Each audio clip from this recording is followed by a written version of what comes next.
Bom dia e obrigado por aguardarem. Sejam bem-vindos à conferência da Fertilizantes Heringer para a discussão dos resultados referentes ao primeiro trimestre de 2026. Estão presentes hoje conosco os senhores Fernando Maeda, diretor financeiro e de Relações com Investidores, e Marcelo Ferri, diretor comercial da companhia. Informamos que esse evento está sendo gravado e que, após a apresentação, iniciaremos a sessão de perguntas e respostas para analistas e investidores, quando instruções adicionais serão fornecidas. Antes de prosseguir, aproveito para reforçar que as declarações prospectivas têm como base as crenças e suposições da administração da Fertilizantes Heringer e as informações atuais disponíveis para a companhia. Essas declarações podem envolver riscos e incertezas, tendo em vista que dizem respeito a eventos futuros, portanto, que dependem de circunstâncias que podem ou não ocorrer. Investidores, analistas e jornalistas devem levar em conta que eventos relacionados ao ambiente macroeconômico, ao segmento e a outros fatores que podem fazer com que os resultados sejam materialmente diferentes daqueles expressados nas respectivas declarações prospectivas. Agora, gostaríamos de passar a palavra ao Sr. Maeda, que dará início à apresentação. Por favor, Sr. Maeda, pode prosseguir. Bom dia a todos. Gostaria de começar aqui falando sobre os volumes performados e entregues pela companhia no trimestre, né? No primeiro trimestre de 2026, registramos uma redução relevante no volume total entregue, passando de 358 mil para 202 mil toneladas, o que representa uma queda de 43,7% em relação ao primeiro trimestre de 2025. Esse desempenho foi impactado principalmente pela hibernação de plantas ao longo de 2025, né, comunicados através de fatos relevantes para o mercado, além de fatores específicos em algumas culturas.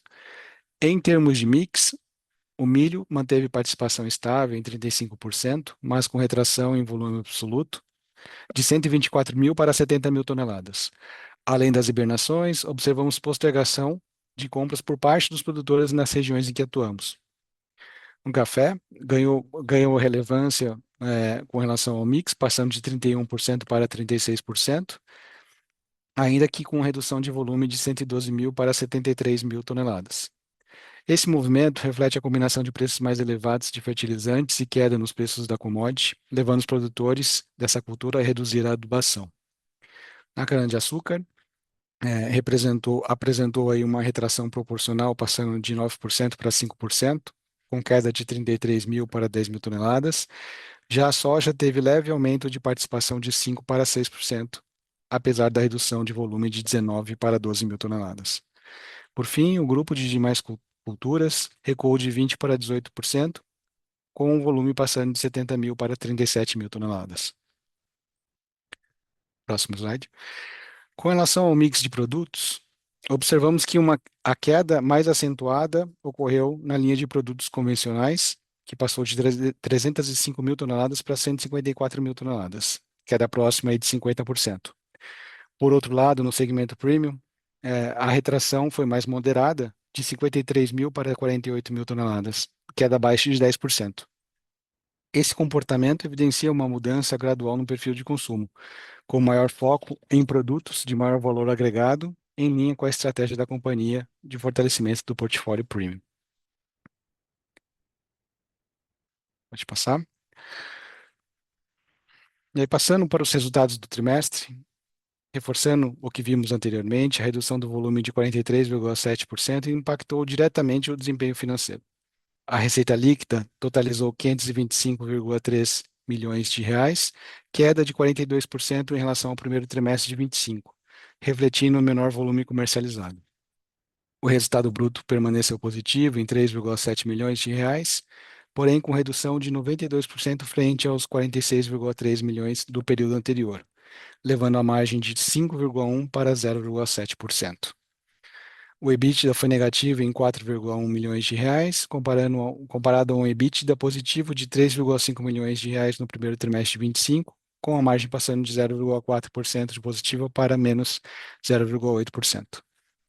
Já o resultado líquido foi positivo em 14,6 milhões de reais, mas cerca de 76% inferior ao primeiro trimestre de 2025, quando atingiu 59,6 milhões de reais, beneficiado principalmente pelo resultado financeiro.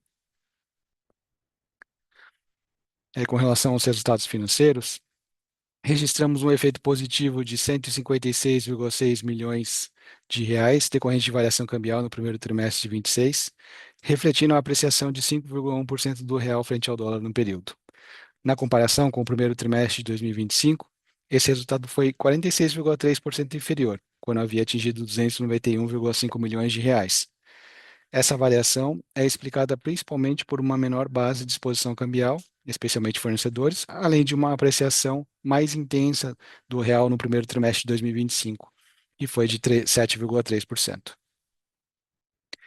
Aí, com relação aos juros e outras despesas financeiras, né, a gente teve um impacto de 75,3 milhões de reais, né, de imposto de renda e contribuição social e depreciação 62,5 milhões de reais, perfazendo então esse resultado líquido de 14,6.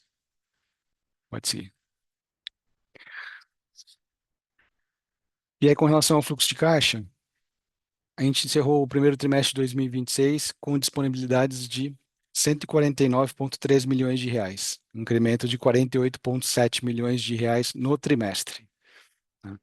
Entre os principais fatores de variação, destacam-se o resultado antes de imposto de renda e contribuição social de 55,8 milhões, despesas não caixa de 54,4 milhões de reais, principalmente advindas de juros e variação cambial não realizada, redução de ativos em 366 milhões de reais, com destaque para estoques, redução de passivos em 391 milhões de reais, principalmente fornecedores e adiantamentos de clientes, em investimentos líquidos de 3,9 milhões de reais e saídas de caixa de 32,5 milhões de reais relacionadas às atividades de financiamento, principalmente nas operações de FDIC. Então, perfazemos então a variação total aí de caixa da companhia no período de 48,7 milhões de reais. Isso. Agora, com relação às perspectivas de mercado, passo a palavra para o Marcelo Ferri.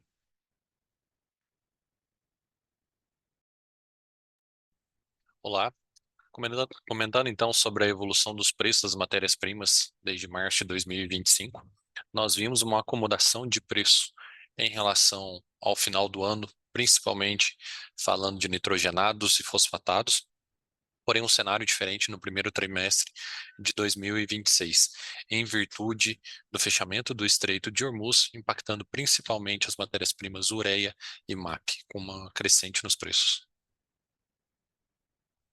Quando avaliamos a produção nacional de grãos, área plantada e consumo de fertilizantes, nós vemos um incremento da área plantada, porém, avaliando o cenário de produtividade e consumo de fertilizantes, se mantendo muito mais estável na safra 25-26, quando comparada a 24 e 25.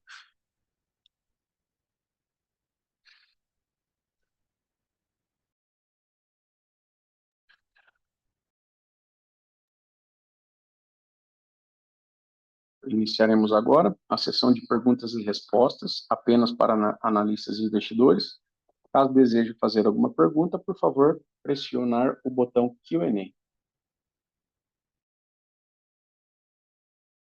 Não havendo perguntas, informamos que a conferência dos resultados da Fertilizantes Heringer está encerrada. Obrigado, tenham todos um bom dia.